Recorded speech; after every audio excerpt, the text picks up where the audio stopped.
Vamos a tomar nuestros lugares para estar muy atentos para recibir la palabra del Señor. En esta ocasión, a través de nuestro querido hermano Ángel Encinales, pastor de la Iglesia Cuadrangular en Bucaramanga, miembro del equipo fundador de Escuelitas. Ángel, bienvenido. Aquí, ¿cierto?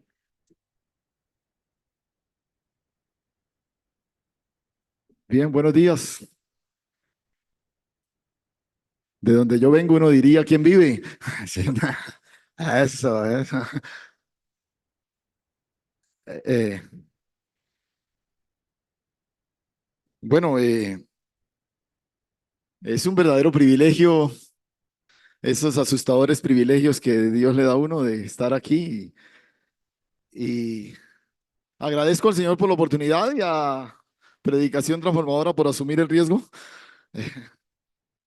Pero veo que lo hicieron de lleno. El lunes predicó también otro pentecostal, entonces esto está como inclinándose hacia ese lado. Sí, sí, o sea que si de pronto termina hablando en lenguas o algo, ustedes ya saben. Memorias de nuestro peregrinaje, la palabra. Es interesante que la expresión peregrinaje siempre está asociada a un lugar sagrado o a un santuario. Peregrinaje es el recorrido que nos lleva a un escenario de esta naturaleza. Y creo que viéndolo desde ese punto de vista, peregrinos es un buen vocablo para definir el caminar de un hijo de Dios y particularmente en nuestro contexto, un buen vocablo para definir el transitar de un predicador, peregrinos. Y bueno, antes de iniciar formalmente con la exposición, algo de mi peregrinaje en este proyecto, dos recursos divinos en mi formación como expositor que el Señor puso a mi alcance como una expresión de su gracia. Uno, esta institución. Yo llegué a esta institución en el año 92. Ayer que escuchaba a Milton, decía, yo llegué antes que Milton y todavía no me he ido. Desde el año 92 estoy vinculado a esta institución y realmente ha sido un verdadero instrumento del Señor en mi proceso de formación. Pero lo otro, indudablemente, ha sido la experiencia de Escuelitas. Y agradezco a Dios quien magistralmente lo orquestó todo. Cuando Jorge el lunes contó cómo surgió este grupo de fundadores, pude corroborar una sospecha que yo tenía. Y, y, y es que a mí no me recomendó nadie, a mí me confundieron. Jorge le dijo a Elizabeth que llamara a alguien y ella como que se equivocó y me llamó a mí. Y yo llegué a la cita ese día y yo creo que Jorge me vio tan entusiasmado que no le dio pesar de volverme a la casa. Sin embargo, me puso una prueba como para ver si yo renunciaba. Me puso a dormir con Diego Cardona esa noche y sobreviví y bueno, seguí adelante y realmente ha sido muy especial. Por casi 2 décadas, esa semana que separábamos durante el año fue la semana más importante de mi vida durante todos esos años, porque literalmente nos poníamos en modo María, sentados a los pies de la palabra y disfrutábamos el deleite de ser alimentados por la palabra, donde el tiempo no era relevante, donde no había agenda, solamente el texto se abría y nos sentábamos a deleitarnos, a disfrutar. Fue realmente especial, gracias a Jorge, a Gail y a todos mis compañeros de peregrinaje.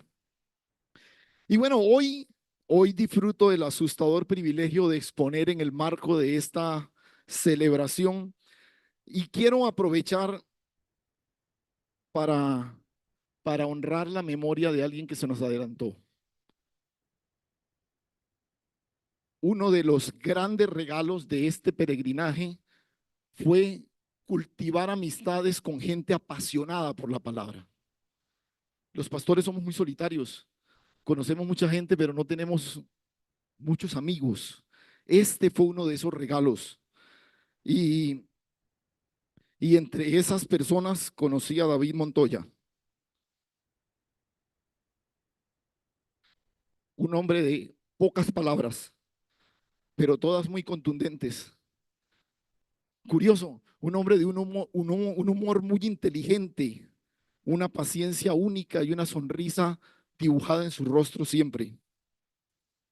El gordo, curiosamente, siendo el gordo, llegó primero y fue un verdadero honor hacer parte del recorrido con él.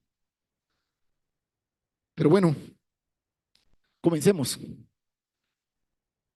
Cuando pensamos en el peregrinaje de nuestra exposición, es muy interesante y seguramente algunos de ustedes coincidirán conmigo en que cuando uno comienza como expositor, uno tiene esos anhelos, algunos escondidos, otros muy a la superficie, esos anhelos de reconocimiento, ¿cierto? Referentes que admiramos y que a veces hasta imitamos. Queremos o tenemos el sueño de ver a multitudes rendidas al pie de la cruz a través de nuestra exposición y, y que el contundente mensaje que nosotros expongamos traiga a muchos a los pies de Cristo. Pero en la medida en que avanzamos, mientras capitalizamos frustraciones, críticas, expectativas alejadas de lo que esperábamos, empezamos a descubrir que la principal transformación que se da en este peregrinaje es una transformación interior, una transformación que se da dentro de nosotros mismos. El cultivar habilidades discursivas, técnicas para capturar la atención del auditorio, comienzan a dar paso a un reconocimiento un poquito más aterrizado. Poco a poco esas cosas pasan a un segundo plano. Ya no queremos que alguien nos aplauda, ya no queremos que alguien nos diga lo hermoso que fue el sermón, porque esa espada que antes blandíamos buscando desesperadamente la fibra del corazón de los oyentes, esa misma espada comienza a penetrar el interior de nuestro corazón, de nuestra propia humanidad. Y entonces nuestros anhelos comienzan a ser desalojados y a dar paso a los anhelos del corazón de Dios. Nuestras prioridades comienzan a ser desplazadas para abrazar la agenda de Dios. Y esa espada sobre todo viene a rebanar sin contemplación el ego para que la vida de Cristo vaya apareciendo con mayor nitidez en el púlpito. De eso se trata el peregrinaje del predicador. Esta es la grandeza de la palabra que redirecciona nuestro peregrinaje y lo focaliza en lo verdaderamente sagrado, en que Él se ha reconocido a través de la palabra. Quizás algo de este recorrido fue el que transitó, el que caminó Nehemías. Nuestro personaje termina instalado en un proyecto de construcción por una necesidad muy puntual. Él está ya tranquilo y todo lo demás, pero de pronto se entera de la afrenta del pueblo, de la vulnerabilidad de un muro que había sido derribado y, y, y entonces termina, repito, inmerso en este proceso por una necesidad. La dificultad de la obra, la severidad de los trabajos, la crítica y la oposición de los enemigos, todo ese tipo de cosas debió sumar una cantidad de tensión a nuestro personaje. Pero si tú observas con detenimiento, son las mismas cosas con las que lidiamos todo el tiempo como expositores. La celeridad del sermón y ya acabamos de predicar, pero hay que predicar ahora el miércoles y después y no sé qué, y ojalá fuera solo predicar, pero hay que y tantas cosas que surgen en ese proceso. Pero finalmente se terminó esa parte, ¿cierto? El capítulo 7 lo dice claramente, dice, el muro fue edificado, colocadas las puertas, señalados porteros, cantores y levitas, se terminó, ya, se acabó esa etapa. El cerco exterior había sido levantado. Nehemías se ocupa de establecer algunas normas para que esa barrera que acaba de ser levantada cumpla su propósito. Entonces, horarios de apertura, de cierre, porteros, todo ese tipo de cosas lo vemos ahí en los capítulos antes de esta lectura que tuvimos hoy. Comienza a restaurar también los elementos propios del culto, ¿sí? Aquellas cosas que eran claves en la vida religiosa de la nación. El templo ya estaba edificado, pero al parecer no funcionaba en toda su plenitud. Y por eso la preocupación de Nehemías de encontrar en el pueblo todos los que hacían parte del linaje sagrado, para que todos los oficios del pueblo, del templo, perdón, pudieran ser restablecidos. Pero de pronto, en el capítulo 8, el proyecto da un giro determinante, dramático. Toda una ciudad que se había concentrado en edificar un muro, ahora era dirigida, convocada, reunida a levantar algo de mayor trascendencia, algo que proporcionaría verdadera seguridad, algo que, como nos recordaron ayer, afirmaría la identidad de la nación, algo de connotación eterna que no pudiera ser derribado por la fuerza de ningún enemigo. Y es este texto que acabamos de leer. Entonces, quiero proponerte algo en los próximos minutos.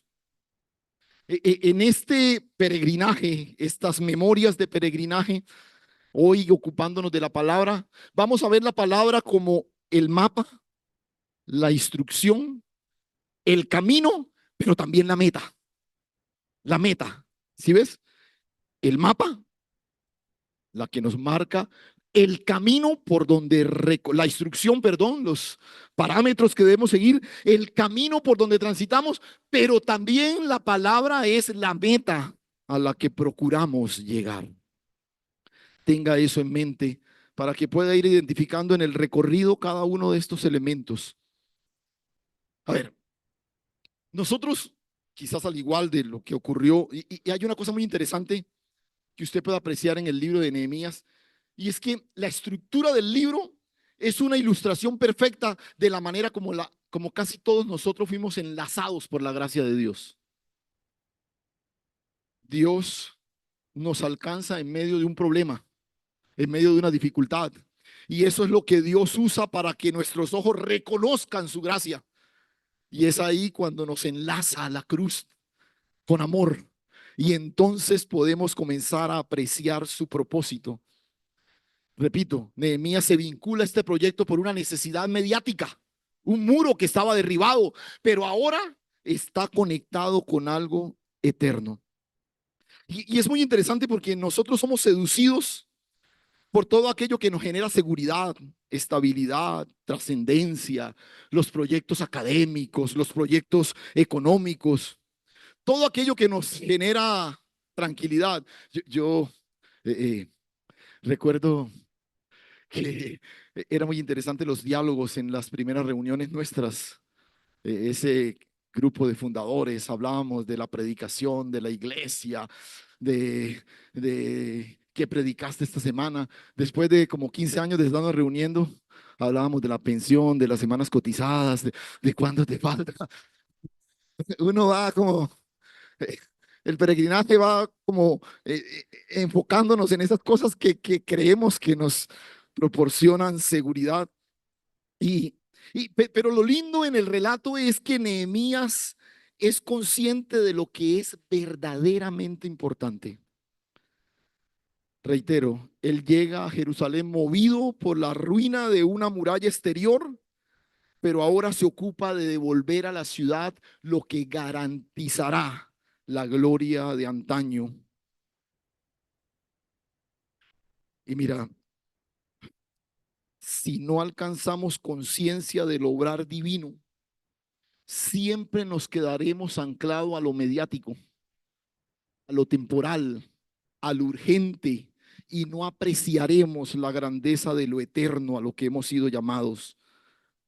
Y por eso la verdadera edificación es como la describió el apóstol Pedro, esa edificación que Dios levanta con piedras vivas, ¿no? Esa casa espiritual de sacerdocio santo que el Señor levanta. Pero hay un par de elementos que quiero que apreciemos en el pasaje. Bueno, este es un pasaje lleno de una riqueza muy linda, toda esta dinámica en la que Alex nos dirigió, porque pudimos ver una cantidad de elementos que este pasaje tiene. Pero quiero destacar dos elementos, sobre todo pensando en la línea del peregrinaje, de ver la palabra como eso, como el mapa, como la instrucción, como el camino y como la meta. Ahora, observa este par de elementos. El primero es que este es un peregrinar que solo admite el protagonismo de la palabra. Aquí ni tu protagonismo ni el mío son determinantes. En este peregrinar, lo único protagónico realmente es la palabra. El texto que leíamos dice que el pueblo se juntó como un solo hombre en la plaza que está delante de la puerta de las aguas y dijeron a Esdras el escriba que trajese el libro de la ley de Moisés, la cual Jehová había dado a Israel, y el sacerdote Esdras trajo la ley delante de la congregación. Y escuche, así de hombres como mujeres y de todos los que podían entender, el primer día del mes séptimo. La descripción del autor es bastante gráfica. Se juntó todo el pueblo como un solo hombre y se cerciora de que no nos quede duda de que cuando el pueblo era solo los hombres. No, no, no, no. Él se cerciora de que fueron todos, todos. Probablemente esta es una de las razones por las cuales la convocación no fue en el templo, por todas las restricciones que tiene el ingreso al templo. Este es un lugar abierto, ¿cierto? No, no, tampoco la convocación fue a través de un oficio religioso. No hubo un ritual sagrado. El texto después nos dice que participaron en una fiesta, pero lo que convocó al pueblo no fue una fiesta. No fue no fue una palabra que se leyó en medio de una fiesta. Fue una fiesta que se desató por razón de la palabra. ¿Ves la diferencia? Porque sí, después los versos siguientes hablan de la fiesta en la que el pueblo participó, pero no fue la fiesta la que hizo la convocación, fue la palabra. Todo el pueblo se unió alrededor de la palabra. El pueblo que se había unido para construir una muralla, ahora se reúne en torno de la palabra. Y quiero detenerme un poquito en esto de la unidad en torno a la palabra. Esdras trae el libro de la ley, cautiva la atención de los presentes. Y vea, estos son de estos detalles hermosos del texto. Qué lindo cuando la atención es cautivada por la palabra. Hoy hacemos tantas cosas en nuestras congregaciones para cautivar la atención. Pero qué lindo cuando la atención la cautiva la palabra. Pero esa generación que estaba ahí era una generación que no tenía una conexión vital con la ley de Dios. Nos lo han recordado estos 2 días anteriores. Fue la generación que regresó del exilio. Y la relación con los mandatos divinos era bastante distante. Ellos regresaron con la expectativa de reencontrarse con la gloria de antaño y encontraron puras ruinas. Pero de pronto son llamados a escuchar a Dios por medio de la escritura y la respuesta es masiva y comprometida. Y ahí, en medio de, repito, todos los detalles, quiero destacar 3 cosas que me parece que intencionalmente el autor nos muestra para resaltar el protagonismo de la palabra. Por un lado, el hecho de que tanto hombres como mujeres, también niños, todos los que podían entender, el llamado fue ¿para quiénes? Todos, para todos. Todos fueron convocados por la palabra. Pero el otro detalle sobre el cual quiero llamar su atención es el tiempo. Toda una mañana. Toda una mañana. fueron expuestos a la lectura y al estudio de la palabra. Eh, eh, Así como habían participado frenéticos en la construcción del muro, ahora el llamado de Dios a través de Nehemías y Esdras los involucraba a todos, toda esa mañana. Eh, eh, y, y otra vez, es inevitable mientras escribía mis notas, pensar en esos momentos, porque parte del regalo de Dios a través de este peregrinaje fue pasar del escritorio del predicador a el escenario de la intimidad con el Señor a través de la contemplación de su palabra. Yo no puedo dejar de agradecer al Señor por el privilegio de haber hecho parte de este proceso. Mm, Yo creo que los 3 o 4 primeros años yo no hablé una sola sílaba. Era sentarme a escuchar a todos hablando de un texto que se abría y, y, y era deleitarnos en escuchar la palabra. Y por eso esta imagen que dibuja el autor de todo el pueblo ahí cautivado por la palabra, fue fácil para mí como identificarla, identificarme con ella, porque fue descubrir la predicación a través de la comunión. Yo fui formado para concebir la predicación a través de la técnica, de la elaboración, del bosquejo, pero fue disfrutar de la predicación a través de la contemplación, de la comunión. Y, y, y a veces tengo la impresión de que como iglesia, como que nos quedamos en los 7 primeros capítulos de Nehemías. Estamos preocupados por levantar grandes edificaciones, construir comunidades, desarrollar programas, actividades, visiones. Y bueno, eso es importante. Hemos desarrollado un celo enfermizo por la doctrina, por las declaraciones de fe, por nuestras estructuras de crecimiento. Hemos procurado un lugar de reconocimiento en la sociedad y gran parte de esta agenda la hemos cumplido. Por ejemplo, en mi ciudad hay un alcalde pastor, primer alcalde pastor en Colombia, está en Bucaramanga. Y, y, y el muro de nuestro activismo teológico, social y hasta político nos genera una sensación de seguridad, de solidez. Pero escúchame, siempre seremos vulnerables si descuidamos nuestra dependencia de la palabra.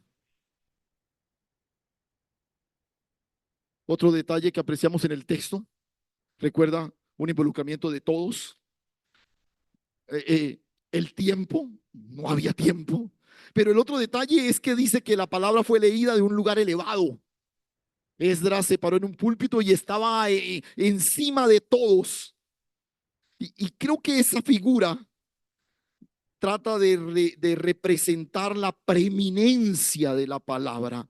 La imagen destaca con absoluta precisión el protagonismo de la palabra en todo este proceso. Y por favor, nota la fusión de estos 3 elementos: el involucramiento de todos, todos los que podían entender, el tiempo.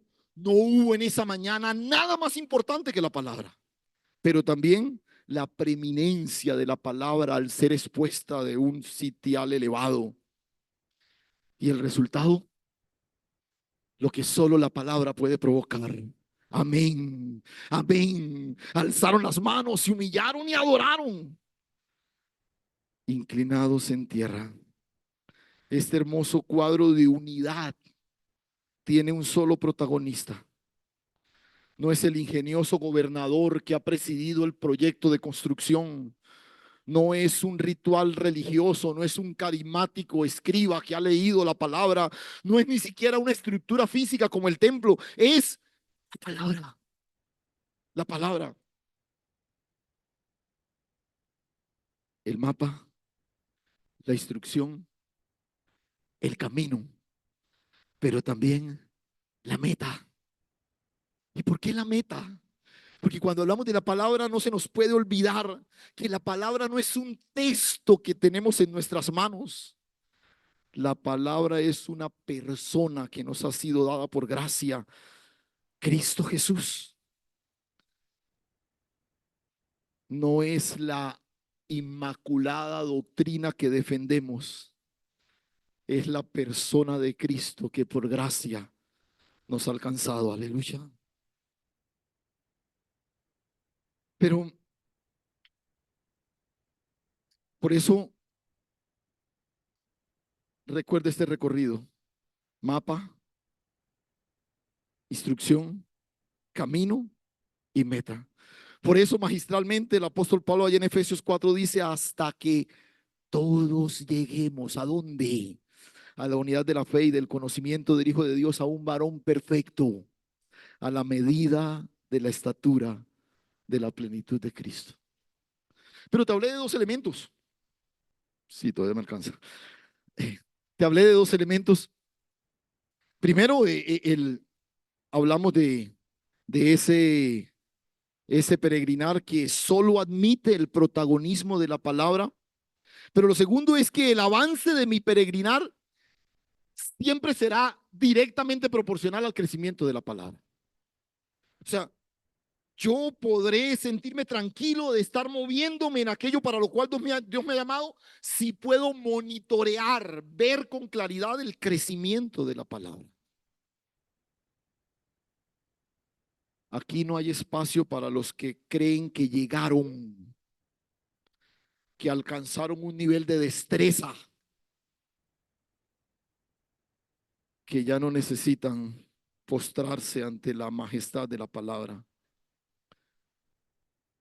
Por eso fue muy emocionante escuchar la hermosa petición que Samuel Escobar le hizo a Jorge, de mantener todo este proceso con el nombre de escuelitas. Sabe que a nosotros nos causaba mucha risa al principio, eh, el que Jorge siempre estuviera llamando esto escuelitas, pero, pero creo que no hay una mejor forma de definirlo, porque este es un recorrido donde el crecimiento se evidencia cuando entendemos nuestra dependencia de la palabra, cuando somos conscientes de nuestra pequeñez, cuando nuestra habilidad da paso a la manifestación de su gracia. Y, y algo de esto se describe en el proceso que operó en ese grupo de personas que respondieron al llamado, a la convocación de la palabra. Y quiero que observes y identifica conmigo ese sencillo proceso que probablemente nos marca una hoja de ruta que nos permite crecer, avanzar, movernos en este segundo aspecto que quiero puntualizar. El verso 3 dice que se leyó el libro delante de la plaza que está, leyó el libro delante de la plaza que está delante de la puerta de las aguas, desde el alba hasta el mediodía, en presencia de todos los hombres y mujeres y de todos los que podían entender. Y escucha, y los oídos de todo el pueblo estaban atentos. ¿Recuerdas lo que nos invitó Alex a hacer? ¿Ah? Los oídos de todo el pueblo estaban atentos. El primer elemento del que te quiero hablar es el oír. El oír. Y mira, un proceso que nos conduce hacia el crecimiento sistemático de la palabra arranca primero en el oír. Los oídos del pueblo estaban atentos. El libro estaba siendo leído y había un auditorio conectado con la voz de Dios que transmitía su ley, sus mandamientos. Nosotros solo escuchamos con atención a quien creemos que tiene algo importante que decirnos. Y creo que el primer obstáculo para una buena comunicación es precisamente este, y es que no siempre estamos dispuestos a oír. Esas familias por décadas, solo escucharon quejas, solo escucharon reproches, solo vieron que sus expectativas no alcanzaban su cumplimiento. Regresaron a la tierra frustrados y nunca imaginaron encontrarse con esa desolación. Pero ahí, esa mañana, a diferencia de tantos años de frustración, esa mañana sus oídos se conectaron con la voz de Dios. Y creo que la dinámica que promueve la formación de predicadores debe darle mayor importancia al oír. Mira qué curioso. Cuando nosotros iniciamos como predicadores, eh, eh, este, este caminar, nuestra gran preocupación siempre fue preparar algo valioso que pudiera ser oído. ¿Sí? Ahí en el escritorio nos encerrábamos tratando de hacer algo que valiera la pena ser oído. Pero en la medida en que hemos recorrido el camino de este llamado, el verdadero desafío ahora es desarrollar un oído sensible que se deleite en escuchar lo que Dios quiere decir. Ya no es la preocupación por porque lo que yo voy a decir valga la pena ser oído, sino la sensibilidad de poder escuchar lo que Dios quiere decir. Porque es que para un predicador, el que la gente lo quiera oír es una verdadera adrenalina para su ego. El predicador moderno se ha convertido,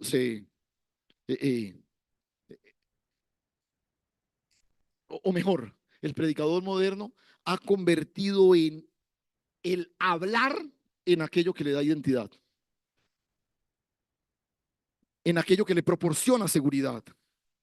Hoy los predicadores en sus sermones le hablan a auditorios, a gobiernos, a enfermedades, a la pobreza, a la riqueza, a los montes, a los fenómenos naturales, a los demonios, al diablo, hasta Dios mismo. El habla, Señor, que tu siervo oye, fue cambiado por el oye, Señor, que tu siervo habla. Oír la voz de Dios debe ser una práctica en la que debemos ejercitarnos todos los días, no importa el tiempo que llevemos predicando.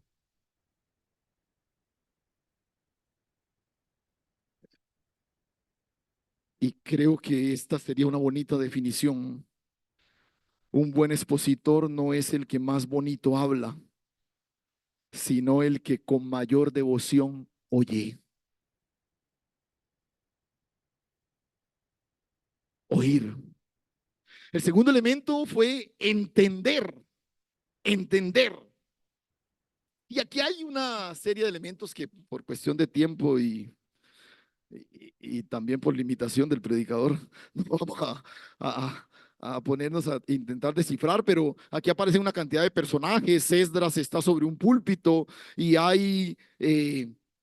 y junto a él hay 13 personas repartidas a sus dos lados. Y, pero luego, a la altura del verso 7 menciona otro grupo de personas más. Y termina el verso 7 diciendo que estas últimas personas hacían entender al pueblo la ley y el pueblo estaba atento en su lugar. Y se leía el libro de la ley de Dios claramente y ponían sentido de modo que entendiesen. Nota el énfasis, ¿no? El énfasis de que se entienda, se entienda. El entendimiento es un proceso voluntario en el cual yo participo, yo me involucro. Y, y, y es claro que el autor está mostrándonos la importancia del entendimiento en este proceso.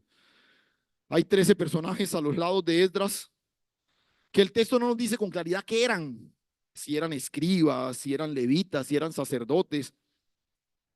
Están ahí. Los estudiosos mencionan entre varias teorías, dos que me llamaron poderosamente la atención y que creo que pues me identifico con eso, es que por un lado probablemente eran traductores. Recuerde que muchos del pueblo no hablaban no hablaban la lengua hebrea, habían crecido en el exilio. Entonces, Esdras está leyendo la ley y probablemente necesitaron personas que tradujeran esa. Entonces, algunos dicen esos 13 primeros que se mencionan ahí. Otros creen que probablemente ayudaron a Esdras en forma alternada con la lectura. Fueron casi 6 horas. Entonces, probablemente esas personas estaban ahí para apoyarlo en la lectura. Pero luego el verso 7 nos menciona 13 personas más. Y ahora sí nos dice que eran levitas. Estos eran levitas involucrados en los oficios del templo. Y estos estaban ahí para hacer entender lo que se leía. De estos 13 sí nos dicen que estaban haciendo ahí. Una especie de maestros que ayudaban a que la lectura, a que la palabra leída y oída por el pueblo pudiera ser entendida. Escúchame, no vamos más allá de lo que entendemos.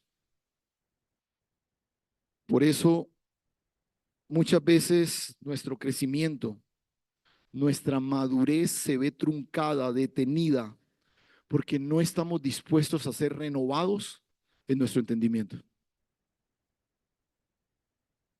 Todos conocemos ese famosísimo texto allá en Romanos 12, el verso 2: no os conforméis a este siglo, sino transformaos por medio de la renovación de vuestro entendimiento, y así comprobar la buena voluntad de Dios. Y, y mira, si mi entendimiento no es renovado por la palabra, siempre seré arrastrado por la corriente de este sistema. Y como predicador me mantendré respondiendo a la agenda de mi auditorio. Pero lo que es mucho más grave aún, siempre tendré problemas con reconocer la voluntad de Dios. El entendimiento es ese proceso mediante el cual la verdad gloriosa de la palabra derriba todo aquello que hace parte de mi tradición, de mi formación, y establece lo que Dios quiere hacer. Es cuando, como nos recordaban ayer, es cuando somos abrazados por la verdad gloriosa de la palabra. Podemos aferrarnos a una estrategia, a una técnica, a una doctrina, a una tradición, pero escúchame, eso siempre será algo que tenemos. La diferencia es que las convicciones nos tienen a nosotros. Usted puede sostener una doctrina, pero cuando hay una convicción, ella nos sostiene a nosotros. Y ahí está la diferencia.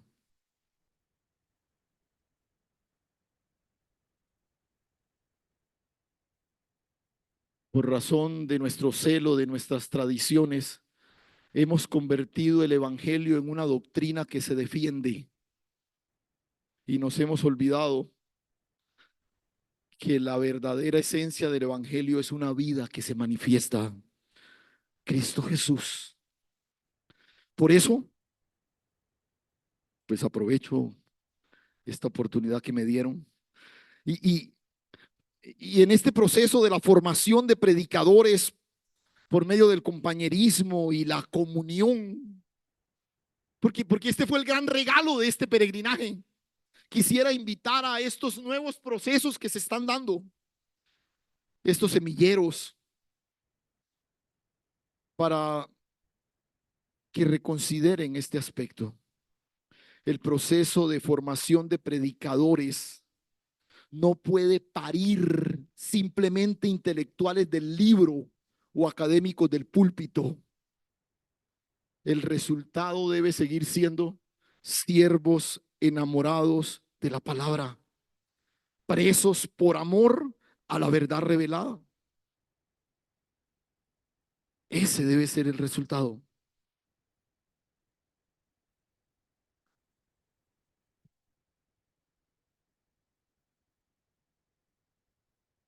oír, entender y obedecer.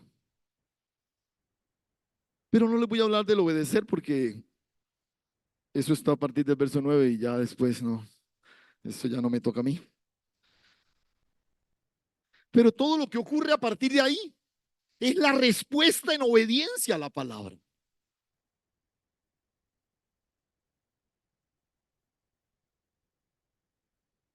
Algo para ir concluyendo. Lo que Dios pretendía por medio de Nehemías y Esdras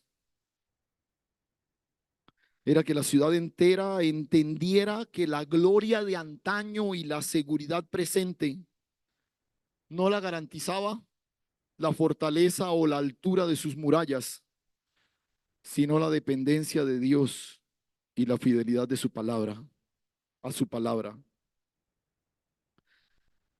Quiera Dios que como iglesia y sobre todo como predicadores podamos entenderlo.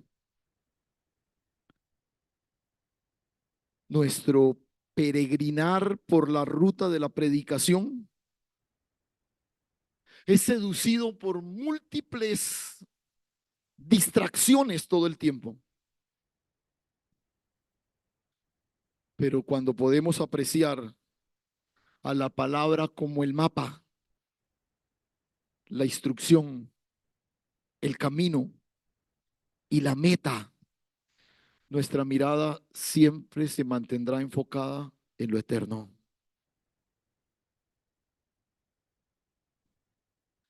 Si hacemos del oír la dinámica más apasionante de nuestra predicación, el hablar, el discurso será desprovisto de nuestras agendas y permeado por la agenda y el propósito de Dios.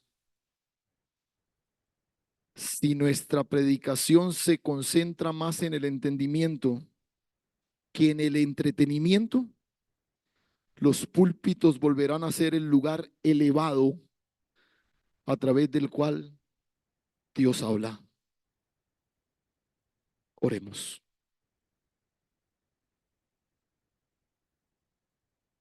Padre, gracias.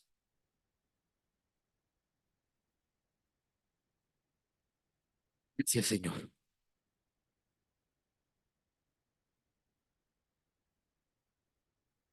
Gracias.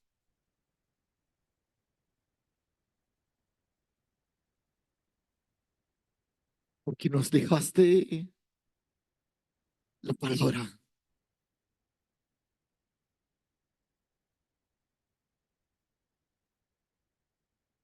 Hoy, Señor, convocados por ella, nos hemos reunido en este lugar. Quizás para echar una mirada a nuestro peregrinaje, apreciar con gratitud el recorrido que nos ha traído hasta aquí. Pero como nos recuerda el escritor de Hebreos, manteniendo nuestros ojos puestos en el autor y consumador de nuestra fe, Señor.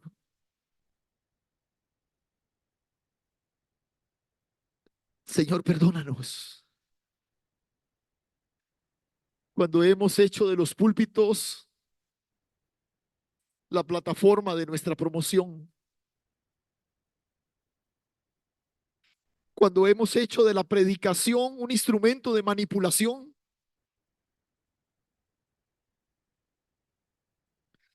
cuando hemos convertido este privilegio sagrado en nuestra carta de presentación. Perdónanos, Señor.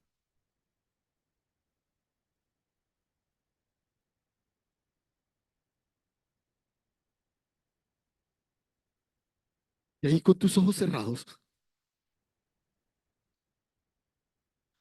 en respuesta a la palabra,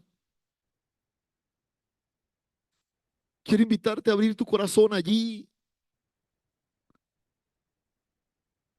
y piensa un momento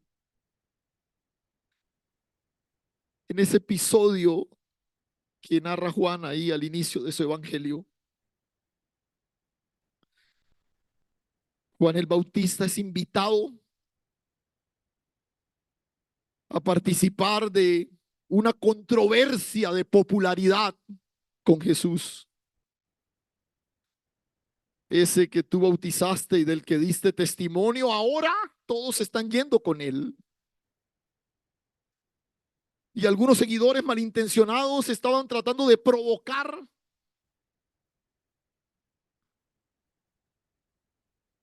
una tensión. Y entonces Juan, sin duda guiado por el Espíritu, hizo esa declaración que quisiera invitarte hoy a que la hagas tu hoja de ruta. Es que es necesario que Él crezca y que yo mengüe.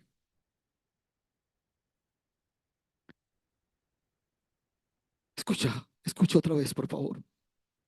Es necesario que Él crezca y que yo mengüe. Esto no es directamente proporcional, no, no, no, es inversamente proporcional.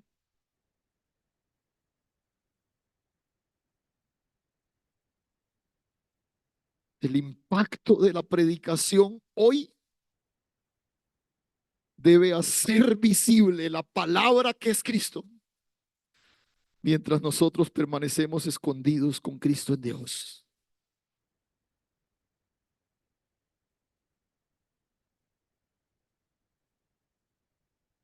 Señor,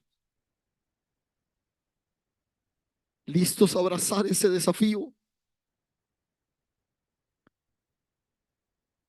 para que la gloria de tu palabra vuelva a ser vista en nuestros púlpitos, Señor. Gracias. Gracias, Señor. A ti toda la gloria en Cristo Jesús. Amén.